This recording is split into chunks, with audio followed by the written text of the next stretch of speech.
Welcome back to the 2014 North American Challenger Series. It's time for round 2 in the best of 3 between LMQ and YSO Esports. With one more win, LMQ will advance to the semifinals, where they'll face off against Skyline in 2 weeks. Yeah, and we talked about it before game 1, but Xiao Zhao got a couple minion kills. 311 CS in 30-minute and 29-second game. 300 to 28-33. We'll see if he can beat that in game 2. Likely. Ackerman's play on Mundo. He's very good at almost dying. So 5, 2, and 9 on Mundo. A couple times he was a little too playful with it and died twice. But YSO Esports put up a good fight in the mid game when they could get the Ziggs ult on everyone. Mm-hmm. If they wouldn't have struggled so much in the laning phase, I think they might have been able to make it at least longer than a 30-minute game. Yeah, and it was fun watching how the fights developed because they had... It was so cool because we've had the submarine before when Shen was popular and Shen Twitch and he would stealth. Shen would just show up and taunt people and it was pretty cool. Here you had an invisible Twitch and it was just like, Lulu ult, people are knocked up. And then you would just like... Ziggs bomb, Vi ult, like people would take damage, they'd start scattering, and then you would just like find a line and spray and pray. And the amount of like AoE burst from spray and pray plus Ziggs bomb was like really rather strong, and theoretically it could clean up if they had the rest of the damage output there. Yeah. Problem was, of course, when they're behind and the tanks don't fall over, then it doesn't work as well. Yeah, if they could have just done that earlier at some point. The timing wasn't there. I was very impressed by LMQ's bottom lane as well. Because we talked how Caitlyn Leona might not be the biggest synergy.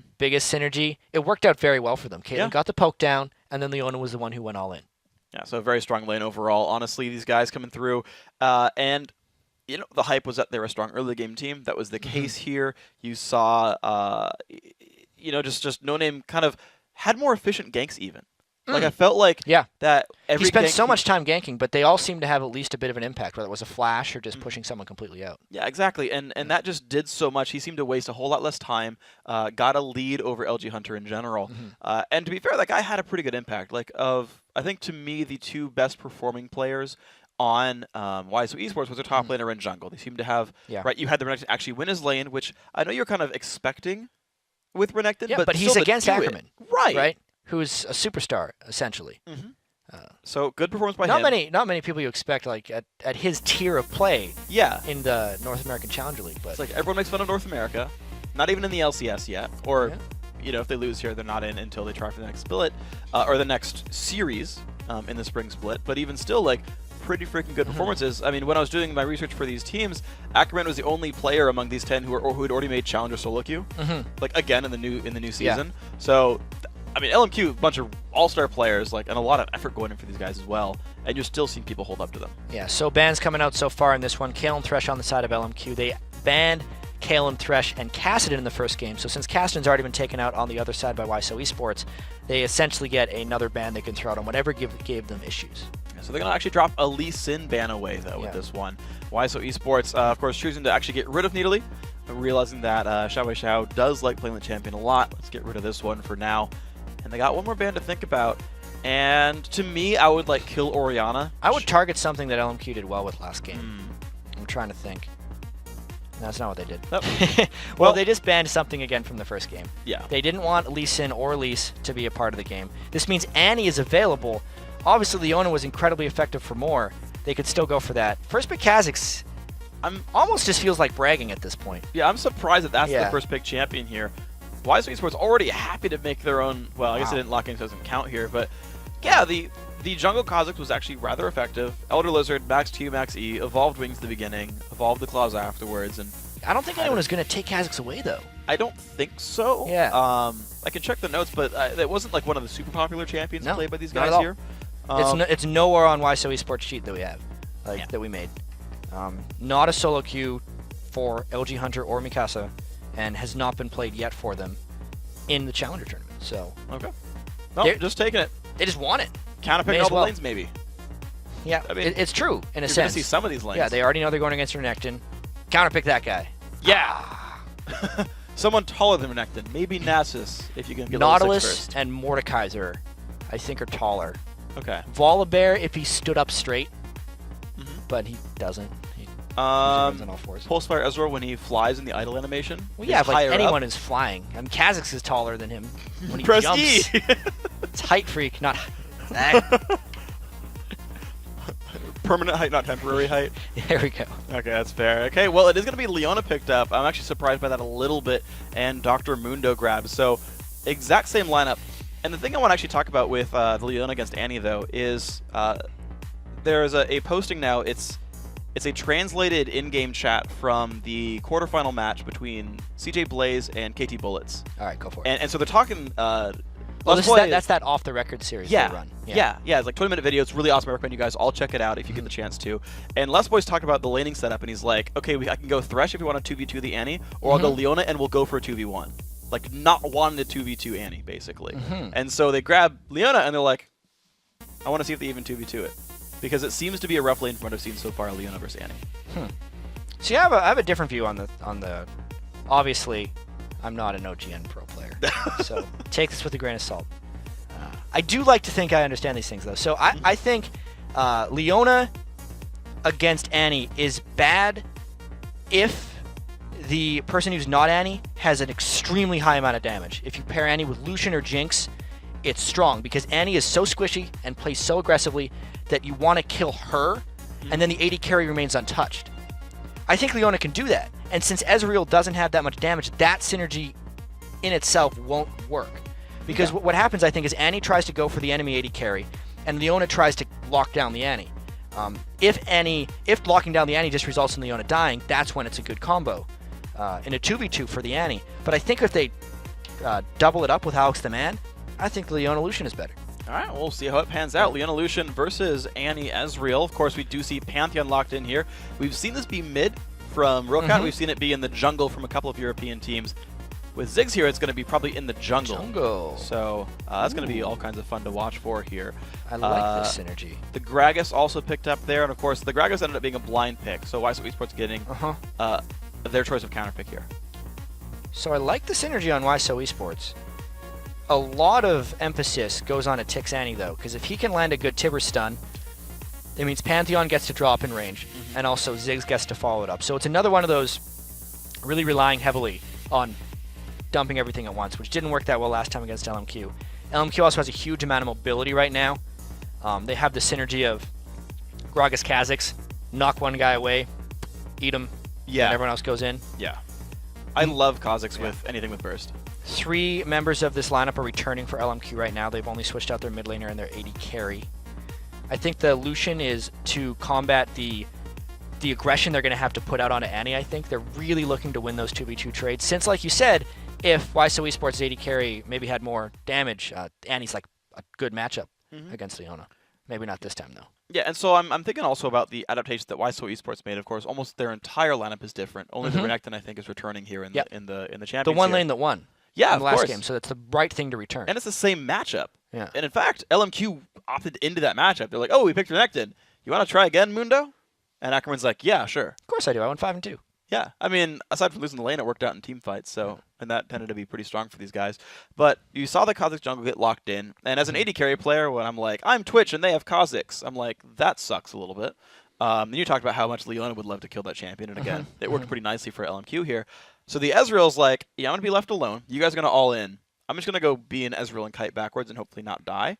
But the thing I like about Ezreal here, and why I think he should be more popular than he is right now, is you have a bunch of all-inning, and you have a global ultimate that can just go in and help them with the more all-inning. Okay. And I feel like that's just so powerful with True Shot Barrage that I should be seeing him more in this kind of team. I think so, but there's so many globals on them right now. You could do the same with Draven, you could do the same with Jinx. For most of it. It's interesting because I was actually just going to mention how we've been seeing more Ezreal in North American LCS. Yeah. They just don't do anything. They're not winning most of these Ezreal has been losing a lot of these games. I think we saw Pete play it. We've seen Doublelift play it a couple times. Yeah. They're generally quite strong in lane. Their farm is spectacular. I just don't see them transitioning into the types of items that will have an impact, especially against Mundo. Like, I think against really strong super tanks, Ezreal loses out on a lot. Because he blocks all of his Mystic shots.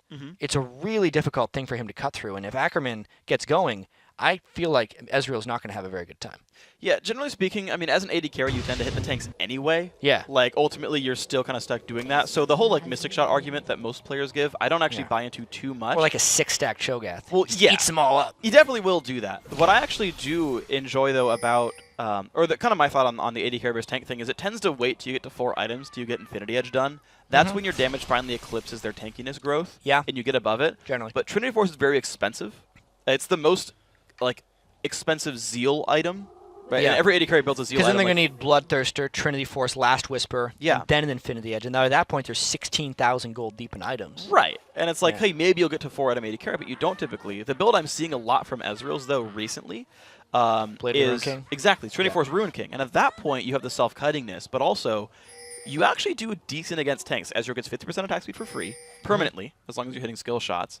And if Which you will, because Mundo's eating them all. exactly, right? And so at that point, you've basically got 50% attack speed, good peel, and the enemy top laner is typically going Sunfire Cape, which is only 45 armor, and then Visage. So their armor is only like 110, which is, I mean, it's still a high number, but like acceptable to fight as an AD carry, and that's like, if you can get to there without getting shut down, a decent power spike for these guys. Yeah. I think that's all true for the most part. We'll see if Sphinx can hold down Ackerman, and we'll see if it even happens. I think Sphinx will do well against Ackerman. It's just, there's obviously many valid points for why Ezreal is still being picked. Creatine still plays him Yeah. for Millennium. Yeah. I think it's arguably like his best AD carry, and it's interesting. I feel like we're seeing a lot of teams just sort of play a bunch of comfort picks, and How then about that sometimes Urgot it today? tends to work out. Yeah. Yeah. Swapping the AD carry not as useful. You just take a lantern and then go back. Like Yeah. all of Pete's swaps were pretty garbage and lame. Well, all right. That's absolutely true. But Pete in general, Played I well. think, played pretty well. Yeah. Zon touched bolt augmenter, I think is the passive name. I could cheat in the game because I have a screen for myself, but I yeah. think I pulled it from memory right there. Yeah. Good job. Noxian corrosive charge, Yeah. acid hunter, Ulti? hyperkinetic position reverser, What's the shield? terror capacitor. Yes, it is. Good job. All right. Bro fist There to we go. chat. Shall we show us on Gragas? He's facing the Ziggs. I don't see that Ziggs skin almost ever, actually. I'm very surprised that he picked, I think it's Admiral Ziggs. Really? Yeah. I don't think I've seen that one before. It's not Pool Party. It's not Snow Day, but you can't pick that one in Tournament Realm. No. I believe it I'm was... preferential to the pool party Graves skin. Oh, actually. yeah. That's my favorite one. I feel like I'm on a water slide every time I use my E. It's pretty awesome. I had a friend of mine say he felt like he did less damage because shooting a water gun clearly shouldn't hurt as much as shooting a shotgun. And so he like couldn't bear to play the skin. Felt appropriate for 80 carries sometimes. Oh, man. Ba-dum-dum. Actually, I think 80 carries are I do too. disgustingly strong, so. Yes. I wouldn't go to I was disgusting. just making the popular joke. They're in every game, freak. Yeah. Not yours. No, because I don't Darius like them. Maokai. All right, well, we are into this game, of course. Relic Shield again picked up. Moore does find Tick right there. Level 2 Annie taking so much freaking damage. Goodbye, YSO Esports. First blood going to Moore. It's exactly what we talked about in picks and bans. Annie was going to get a little bit aggressive, and Leon was going to try to jump on her. And because Ezreal doesn't have the damage to defend her, it's most likely going to work. That's exactly what LMQ picked Leona into the Annie for, and it pays off with the first blood. Very well done. Happy stuff for these guys. Level 3 top lane fight. Snake's putting some damage. Pantheon winning the melee. Nice knockback on the way down. Can they get this one? Body slam used, and they're not going to go for a gank here. So some time wasted by Pantheon. You see LG Hunter down 3 minions to no name. Kha'Zix still just farming. Yeah, Kha'Zix is free to farm for a little bit if he wants to. He might want to try and loop in behind Ziggs a little bit, but I think it's smarter for him to continue to just farm, knowing that his bottom lane has already jumped out to a nice kill early on, and that they can continue to get them. If Leona lands another Zenith Blade on to Annie, Annie is just going to die again. Hasn't been able to pick up any more health, just went back and bought some more wards. So bottom lane is completely fine. Yeah. Xiao Xiao is an effective mid laner. He's going to be trading farm with Ziggs. Ziggs is going to be pushing him in a bit. If anything, he's going to go top lane to try and punish this boy Renekton, but Renekton is very hard to gank. Well, he's timed the death of Sphinx's ward. Jumps in right there. Does a little bit of damage, but no slow actually lands. Okay, there's the might go W. for something. Another cleaver. Yep. That's going to force the flash. Nice job. Exactly, because if he would have flash queued him, he would have applied a red buff and maybe even killed Sphinx, so he flashed before that could happen. Okay, well, LG Hunter looking for the bottom lane now. Can they make this happen? Tick does not wear a stun around his neck right now. Goes for it there. Does land a little bit. But LG Hunter forced away with not a lot of health left on him, but levels up from some minion attacks. Yeah. Didn't really force anything, though. If anything, it forces them to go back in base, but they were probably going to shop in a convenient time anyway. I think it was a needed gank, but just not very effective. So Vamp Scepter and Boots now. for Vasily. He's going to be pretty happy with this one. Ezreal hasn't left the lane just yet. Is still clearing minions in mid, or the mid of this lane, I should say. We'll see if they back afterwards. This top lane, you're seeing actually Ackerman now on the back foot. You're seeing him hide away from this lane for now. Even though he got a gank from his Kha'Zix and forced the flash away, Mundo's feels very unsafe right here. Mundo's goal in these lanes against Renekton is to just look at the CS number and keep it close. I'd say if he can keep it within 10, well, it makes it to 100. So if he gets 90 to 100, he wins. Yeah. That's the game for Mundo. That's all he cares about right now. As long as he doesn't die in lane, as long as his turret doesn't die, he's done his job. Mundo's going to teleport right back into the lane to miss even less. Comes back with a Giant's Belt, gets stunned, but doesn't really freaking care. He's going to catch up if he gets this entire wave right here. And with a maxed out briefcase, seems like that's going to work. Lane's in exactly the right place for him, too. Renekton can't aggress because it would put him directly under the turret and make him take more harass. So Ackerman is doing a really good job manipulating the minions in that wave. Well, interesting choices, actually. LG Hunter went and dropped down some very smart wards into that topside jungle. He'll actually watch any of Kha'Zix's main gank paths to let Sinks play aggro. Yeah, he warded the jungle exits. Yeah. At that point. The only thing it wouldn't prevent is a direct lane gank, which is fairly popular on Kha'Zix, but not until he evolves his lead. So he's safe for now. Yeah, level 5 on No Name so far. Has been farming pretty well. Has a full level lead on his opposing jungler in YSO Esports. So we might see that evolved wings, but just not yet. Mundo level 6 now has the ulti. Renekton the same. These guys are just trading farms so far. Honestly, Ackerman now actually building a bit of a lead. So unfortunately, Sphinx hasn't even recalled yet and is actually down in minions. Probably like last game, he's waiting for the gold to get a Tiamat straight off the bat. He had success with Ratmus Hydra last game. Going aggro! A lot of damage there. Pops Ignite as well. I don't think he's quite going to kill Ackerman. If he had another wave of cooldowns, he might have tried if he had Flash, but of course doesn't. Yeah. But good damage either way. Mismatched flashes in that lane. Ooh, more going in! Jump in. The armor shield is there and just goes down. Moore picks that one up. Alex the Man not really able to help, so this lane is getting more and more and more gold. Mikasa getting the blue buff. Same here for Xiao Xiao. Mid lane's holding pretty equal. Top lane holding equal, so that means it's Mundo winning. Bottom lane, freaking rough right now. Yep. Especially when we take into account the Relic Shield gold, or now the Targon's Brace, as he has upgraded it. The only unfortunate thing for LMQ is all that gold went on to Leona. Luckily, Leona scales really well with tank stats anyway, so it's not the worst thing that could have happened. It just means that Lucian isn't going to be as farmed or as fed as you would expect a 2-kill bot lane to be. Yeah, just going to be getting sort of standard gold income right now, but if everyone else is held down, it's not too big of a problem. LG Hunter does not know that No Name wanted to do something to him at the Wraith camp, but that doesn't happen anyway. Level 6 on Kha'Zix. Greg is heading up. They're waiting for the red buff. They've got it timed. He evolved his wings again so he can jump really far. Let's see if they go for a Smite Steal or something more right here. Okay. Oh, they see you. There's a jump on in. Smite. Gragas got it. Oh, he happened to time the damage across the Smite right there. Sphinx showing up, though. They're going to do a lot of damage to No Name, who gets stunned up and just goes down. Great pickup there. Mikasa just going to jump around. Doesn't take too much damage.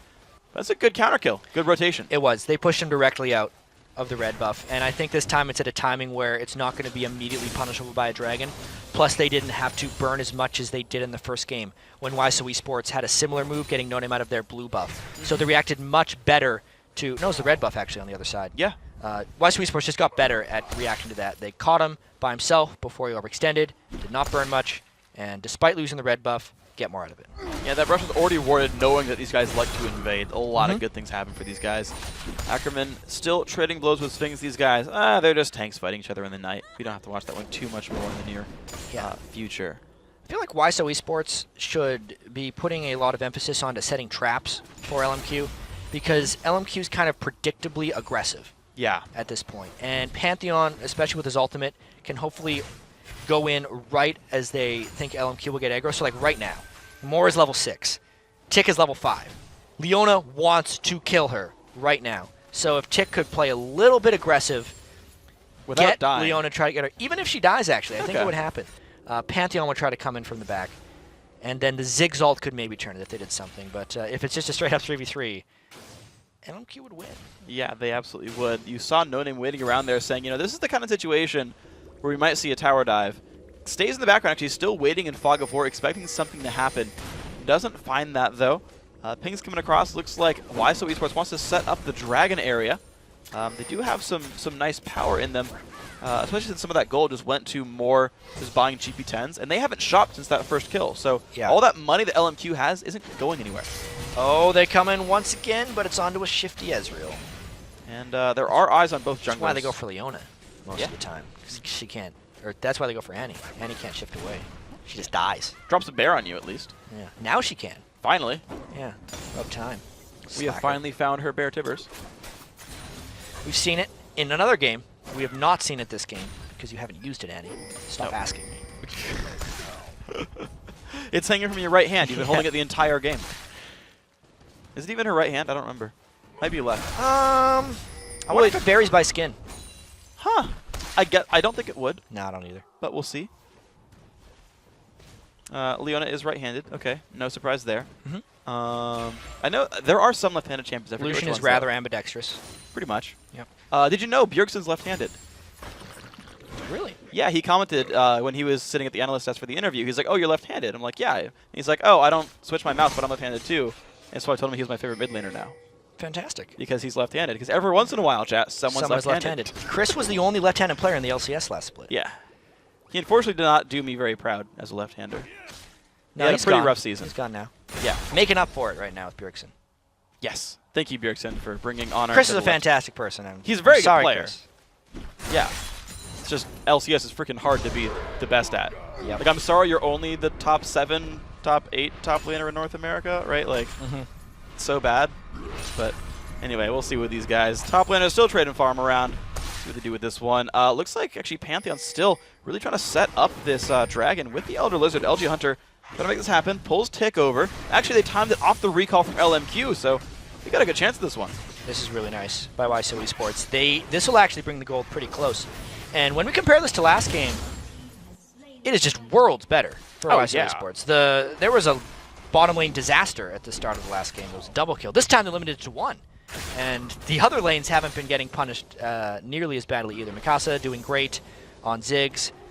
In a sense, he's not losing on CS to Xiao, which is an accomplishment for pretty much everyone. It's much more equal lane than before. Like before it was like Ziggs versus Nid, and you're like, you should be winning this lane, and you're not. This time it's like, it's a pretty equal matchup, and you are equal, so great, good job with this one. Yeah, doing what he should be. Silver Star. Okay. Because he's like going even. Yeah. I think it's worth a Silver Star. Okay. What is the actual Silver Star for? I feel bad that I don't know this. See, I think it was just one step lower than a Gold Star. I was using it in that context. I think a Silver Star is probably like a very prestigious award for the U.S. military. But we have a global audience here, so this is like kindergarten awards. Okay. Yeah. Then a Silver Star he gets. Little sticky one, puts it on his note card. Yeah. Gonna be happy with this one.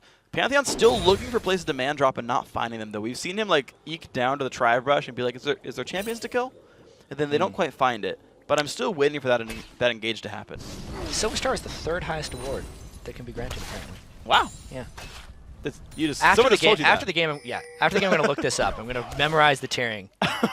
And then like give away appropriate awards when people do well. Well, Ackerman overextending a bit, pops the ulti, trying to run away, does have flash. I don't know if he will go down here. So he's not going to burn his flash for a stun. These guys are going to back off pretty securely. And another wave of top lane farm actually hits the turret right here. That prior wave got Ackerman's doing really well against Sphinx this time. Yeah, much better job. Actually, apparently they really did want this matchup, and you're seeing why here.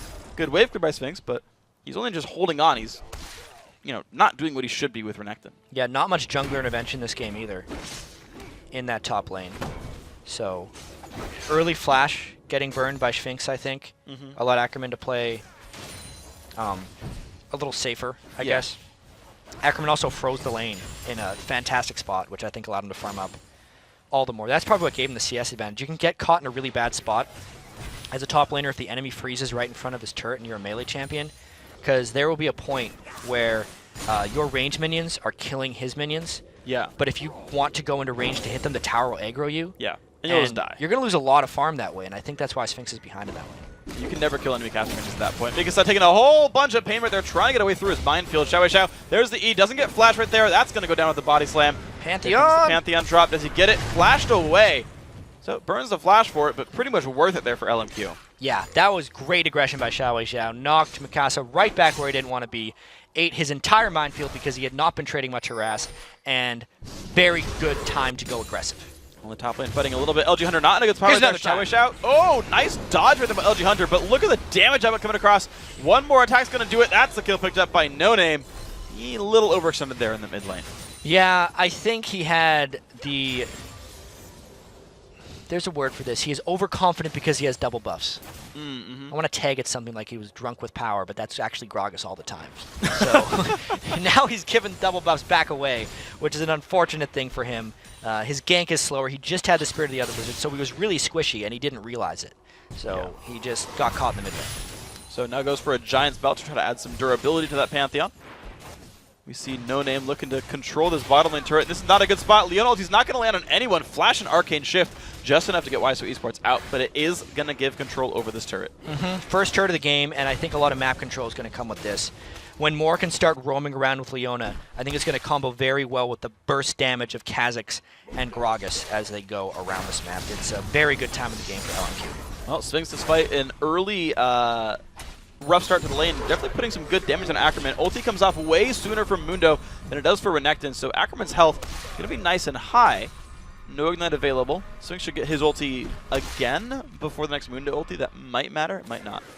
Yeah, and Ackerman's teleport's coming off fairly soon. You can see it's 3/4 off of its cooldown. They're just going to continue to throw cleavers at each other and trade ultimates all day long. Since they're playing so aggressive with each other, like even though they haven't killed each other, they are playing aggressive. Yeah. It takes away the teleport threat of Ackerman, because as long as he's having to pop his Mundo ultimate again and again, when he comes in with a teleport, he's going to be much slower and much less effective. Yeah, and never even on full health either. Like, he's constantly trying to regenerate and keep up there. And it's one of the things that I feel like I don't appreciate enough as a caster, sort of like watching the top lane fights, because they're actually brawling all the freaking time. Just the players tend to be really equally skilled, and so you don't see them die, and the CS tends to wash out. These guys are like always brawling and doing everything they can to eke out advantages. They just never die at the end of it. Yeah, top lane is by far my worst lane, and maybe it's because I cast all the time and I never get to see it strongly. It's because I just half the time I don't know what to do up there, because I'll realize, like, when the wave gets frozen in a bad spot, it's really hard to get out of that situation. Yeah. Or actually when you get ganked, since they come so infrequently, like, how do you get out of there? And it's very easy for a talented top laner to completely shut someone out. And it's a testament to these guys that it doesn't really happen in pro games. Yeah, your melee, you can completely lose the matchup, and they don't do that. They find ways to stay in this one. Minor CS lead here for Ackerman, actually doing a great job of this one. Gigantic minion score actually growing in the mid lane, 211 to 178. Really, Xiao's done a great job of kind of bursting this one open. 18 minutes, 211 minions. Yeah, he's got 10 more minutes and about 25 seconds to hit 300 if he wants to beat his pace he set last game on Italy. Obviously, his Karthus record is 23 minutes. He's not going to break that on Gragas, but since he is the farm master, also named himself Little Small Smile, Little Wei Xiao. Little smirk. It's a really little smirk in that case, because he is so good at farming. This time they're trying to siege down the dragon, though. Gragas is going to try and zone out if they were to go in, and they don't even bother dealing with that because Gragas put down too much damage. Ezreal tries to take Dragon. Is not going to do that one there. Top lane, though, Renekton wins his lane enough to take down the turret, so Sphinx not necessarily winning in minion score, but doing a great job of putting out enough map pressure to take that building out. Sphinx still has ulti, but is going to recall pretty early on here. He is going to wait around with the lane. But LMQ winning their other lanes pretty soundly. At this point, you're seeing the bottom lane continue to push up. Ward control coming in for more, and he's actually waiting on the other side of the wall, but doesn't find anyone to go for. Just hoping to probably get Annie again. Annie now has a Sight Stone for a little bit more resiliency, but it's nowhere close. And actually, let's point out this farm difference in the bottom lane a little bit, because you're thinking, hey, they've done pretty well, 156 to 138. But then you look at the gold, and you realize that the Iona's 32 CS is not only on the Iona, it's also doubled to get into Vasili's hands. And you realize he's 1,700 gold ahead, and they're absolutely dominating this lane. That's most of the gold difference in this game, right here. Oh, Tick in a bad spot, goes down again. Goodbye. That's all the fight took. Just, yep, she's dead. And yeah, like, not only does he have actually more minion kills than you expect him to have by about 30, but the plus 10 gold you give to a teammate that you get from having a Targon's Brace or Face the Mountain is about 3 gold per 10. Like, you're basically giving your AD carry a TP10 item by just having Targon's Brace. I think it's a plus 5. It's plus 5 for tier 1, plus 5 per minute. Yeah. And then when you upgrade, it's plus 10 and twice a minute, which becomes Exactly 3 for Oh, 10. here comes Pantheon. Do they have the damage? A little bit on the no-name. LG Hunter's going to look for a stun onto more. They are going to look for this one, but the re-engage, this is going to be rough. Mundo does show up. LG Hunter's going to go down for this one. 1-0, and Ackerman is there on the front line. And just takes a bomb and doesn't care. As long as LMQ maintains the lead in this game, the Mundo counter ganks to Pantheon are extremely successful because even though they won't get the immediate impact of having Mundo there at the same time as Pantheon, they can always match him as a presence at any point in the map. It's just going to be a little bit slower. Well, so as payment, though, for that Mundo teleport, Sphinx pushes the top lane, gets some more minions, and puts some pretty decent pressure on the top lane turret. The joy of not being tank Renekton. Your autos do some good damage here. Forced to run away. Not going to get caught out, though. But he's still just doing the split push. This time, though, doesn't have wards, so it's a dangerous place to be for Sphinx. I would agree with everything you just said. Yes. 261 CS on Xiao Zhao, counting the blue buff. Yep. This game is going much better for LMQ since they've been able to pull off those moves in the bottom lane. Leona's getting very tanky. We can see Xiao Zhao has already proven that he can kill Mikasa. This one's definitely a little slower for them, but I think they're just playing controlled, you know? They know they're in complete control. Yeah. There's a double buff on Ackerman because he was able to get in that last fight. And that really means he's just going to go absolutely wherever he wants. Just finding things to fight right there. And I guess part of that is LMQ Don't get that pink ward. Ah, it's gone. Goodbye, pink ward. I thought Moore was going to fight. just go for the 1v2.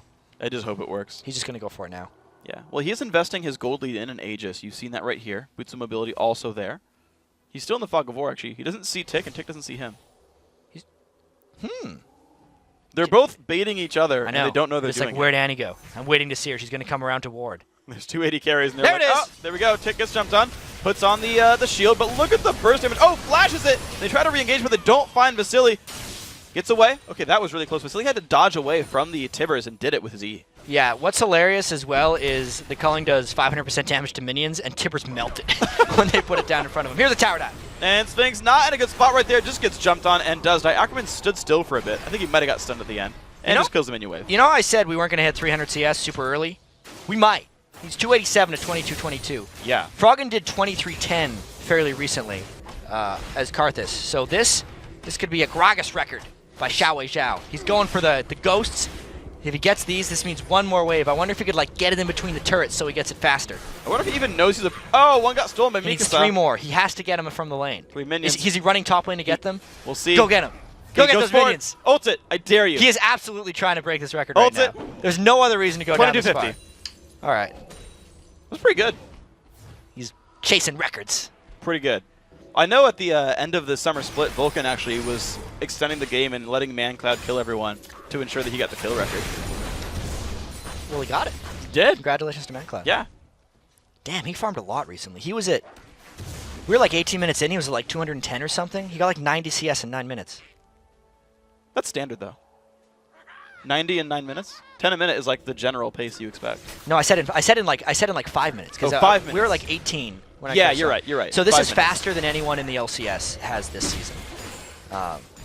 Obviously, we're not in the LCS, but still. Yeah. On the Xiao way to the Zhao. LCS, certainly. Farming monster. Doing a great job with this one. No name, 101 minions. I wonder what the jungles, like the support and jungle rates are. Edward probably has the record from his Kennen games because he actually just takes farm Yeah. in the EU LCS on his Kennen games. I wonder for the junglers though. Meteos would probably have Probably. it. And strangely enough, he probably has it in games they've lost. I think his Nocturne games at World Championships, he was really farming a lot.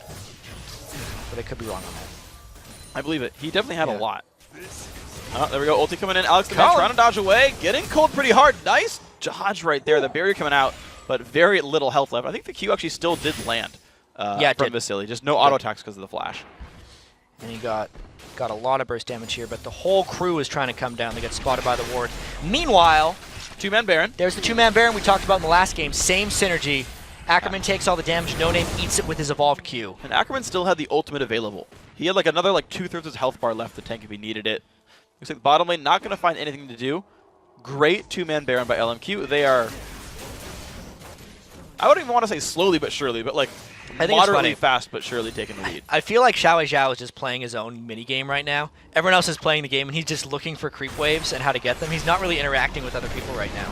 He was just doing rates while their team was taking Baron and the other team was pressuring blotting. Like, he wasn't actually contributing in any meaningful way, other than just increasing his CS score. Well, up to 333. Now he's doing the other rates. Yeah. Double wraith farming. He's probably going to go try and take red. He wants the little ones especially. Those are most important. Definitely most important. Actually, whenever I get Avarice Blade, I like really want to take little wraiths because it just feels so good that they're worth like 6 gold instead of 4. Agreed. It feels so great, even though it like barely means anything. You just feel good about it. You get like I get 2 points in Hawkshot sometimes, and I don't know why, but it just means that I've doubled the benefit of my. Oh, I've absolutely seen some competitive Ashes max Hawkshot second. So that's not even good. Frost Shot gets so much better when you max it. It does, but if you're not going to engage people until late game, and your whole reason is for arrow and to initiate fights, volley cooldowns as low as possible. Yeah. Frost arrow. I've seen it happen. Okay. I've done it myself. Probably regretted it later, but my bank account says it was a good idea. Got to rest the Avarice Blade too. Start with the cloak, not of agility, Brawler's Gloves. No, if you upgrade to Static Shift, you lose the Avarice Blade passive. Yeah, that's true. But you're built towards it. Yeah. But you also don't upgrade the Static Shift until you have 800 gold, so that you can get another Avarice Blade. Ackerman is also exceedingly strong. Mundo with Baron buff doesn't have to turn off his W because he gets enough regen. Now when he ults, it's just going to go off the charts. Look at that. 124 every tick. Yeah, like 2/3 of a second roughly on that one. YSO Esports tooling around. And they're just pulling him in a couple directions right here. Because they have such a huge lead, Mundo could pull everyone up, which means Moore and Yasili can just take this turret by themselves. YSO Esports can't be in all these places at once, and they're just getting bled out right now. Well, inhibitor turret number 1 does go down. They're still pushing down to this bottom lane. Bandrop comes by. Moore does have flash and uses it. Dodges away from Tibbers, trying to get out. Jumps back in on the Annie. Anyway, Tick is going to go down. Tibbers blocks some of it, but not enough. Vasily gets the kill. Ackerman actually jumps over the wall to try to get out. Still getting jumped up by LG Hunter. LG Hunter forced to run away from this one. Bomb comes off. Moore does not die. And look at the Pantheon getting dropped down there by Gragas. Ziggs finds an answer back, though. These guys trading kills a little bit, but LMQ is still very powerful. Ackerman to the front lines. Shao coming from the side. Ackerman's going to go down, actually. Sphinx doesn't yet die. There he goes, picked up right there. Is there any more way to chase down kills? Because LMQ is still in a happy place. No, it's actually 2 people still alive on YSO Esports, but it's the Baron buff and 3 very heavy damage dealers from LMQ. They get the inhibitor, and they're probably going to fall back from here. Oh, very good pickup. There's a bunch of minions in mid, though. Quick, Gragas, move. He wants to get him. Well, better. If he doesn't get these, I'm going to be very disappointed. Didn't even take a wolf. That's just silly. For silly, those aren't yours. Better Leave him for Gragas. He's leaving him for Gragas. Nope. Oh! Took him away. Turret goes down. Very, very trolly 80k right there. 250 minion kills. Trinity Force Bloodthirster. He's definitely well ahead of his opposition right here. And this is just rough. Like, YSO Esports had an early game pick with Pantheon. Did not get almost anything with it. They got a dragon with it, but that was about it. None of the ganks worked. This has not worked out for them. No. LMQ does just seem to be a cut above right now. They're playing on a higher level at this point. Vasily just bought up and spotted Infinity Edge. Xiao hasn't been back to shopping forever. He built the Zanya's Hourglass straight up from nothing. He's rich. Yeah. So he has 82 more CS this game than he did at the same time of last match. Wow. He's setting personal records, exceeding them every day. At least today's personal records. Yep. He might have beaten this somewhere else in like an unofficial match. They're trying to stage a trap right here. Let's see if they can get a Mundo down. Well, Mundo taking some damage. A lot of damage, actually. He does go down. Took every ultimate, but it did work here. Sphinx now takes actually half his health bar, gets ulted, and doesn't take nearly as much effort to kill the top laner for this team. Mandrop does come by. It's going to be a stun onto Moore. This could actually be a decent fight for YSO Esports. Leona's still going to push away. Gragas shows up, picks up one. They might just pick up everybody right there. Moore is still alive, finally goes down, but now it's only Mikasa alive in his base. He has flash. Flashy. Oh, he whiffs it. He missed it, yeah. Big mistake there by Xiao. Dude, okay, gonna drink. Mikasa throwing out some bombs. Xiao still wanting this one. Has some minions, that's more worth it. Anyway, 4 for 2 means they can maybe even end this game because they have super minions already knocking at the door. This could be it. This could be LMQ moving on to the next round. And you know, Xiao is 4 minions from 400 before 30 minutes. I don't know if we have record tracking for 400 CS, but he might not even get the chance to do so. Team backing up. Nexus taking some damage. Please ulti a minion wave before it spawns. I want to see if you can do it. They're actually getting pushed back right there. Ulti's back swings. He's going to be okay here. Xiao 401 at 29-36. All right, that's another one to track right here. Alex the Vandal on the chase. Xiao. Oh, he missed it. Arcane Shift. He was trying to do flashy. Face planted into the wall. Yeah, I don't think it would have killed him. Would have been interesting. So LMQ all but assured a victory right here. They're going to be moving on. Oh, Okay. hello. Hurt a little bit. Hello, Gragas. Hello, Ziggs. Oh, the Zonias. All right. Got to tank it. Ackerman. Ackerman. Does dodge, does blocks. Oh, the W! Alex doesn't even use a Q. He knows it wouldn't have landed. The knockback on Ackerman, but here comes Vasily and No Name. Fight has begun. Evolve W. Decent amount of damage coming across. Down goes one, and the jump back out from No Name. Ackerman still tanking up. Vasily is around. Still more Void Spike spam. And Tick is very dangerously low. Ackerman still running forward, lands the cleaver. Oh dear. Leona's coming from behind too. They are This trapped. is so rough. The trap is there, and he trades kills though. Mikasa does go down. Vasily's still cutting around in the background. Ackerman slowing down Sphinx. That's going to be that one picked up as well. Almost everyone is dead. Alex the man. 1v1 the support. This support is far too strong right now. It is a very powerful Leona. Oh, nice play. Nice shift out of the side, but he's not going to be able to take him down. LMQ, if they want, could run straight into the base through this turret and finish off the Nexus. All right, this is not so good for these guys. Vasily going to Ackerman. push away Alex the man. Flash. He's going to jump away one more and gets it. 5 out of 6 damage crit. The Nexus goes down. LMQ 2-0 into the semifinal. Very impressive play. Yeah. So I would be a little bit worried if I was the other teams in the Challenger Series. It's a definite challenge to go up against these guys. Yeah. Incredible farming from Xiao. Ackerman played a very strong top lane game. And even though it seemed a little slower this time, it's because they were putting a much more heavy emphasis on farming. Yes. And then once they had the goal lead, they kind of just turned the switch and started killing. Yeah, very well played, though, LMQ. The 2-0. Actually, both our quarterfinals so far have been 2-0s in North America, so some convincing wins by these guys. But, of course, now that tonight's Challenger Series quarterfinals is in our match history, let's take a peek at the newly patched bracket. Our first North American semifinal is set. The Kings of the Upset Skyline will face off against the CS Master, Xiao and LMQ on Saturday, February 8th. Most importantly, coming up next week, the bottom half of the North American Challenger Series bracket takes to the Rift. So on Saturday, it's Determined Gaming versus Curse Academy, and next Sunday, Cognitive Gaming will battle VVV Gaming White. So with the winners of those two quarterfinal series meeting in February 9th's semi-final round. Those are going to be some fun games to watch. Now, week 2 of the LCS and Challenger Series has come to a close, but week 3 is just around the corner. Coming up Thursday, the European pros take to the Rift. Up first, Alex, Itch, and Gambit are going to be battling Froggen and the very relieved Alliance. This action kicks off at 10 a.m. Pacific, 1900 Central European Time. And immediately following the fight between the Copenhagen Wolves and Fnatic, the European Challenger Series continues with the former LCS team Meet Your Makers trying to take their first steps back towards the League Championship Series when they face Eyes on You. And with that, week 2 of the Challenger Series is officially in the books. Thanks again to our friends at Coca-Cola, and now for myself, Chat, and the entire live broadcast crew, thanks for watching, good night, and GG.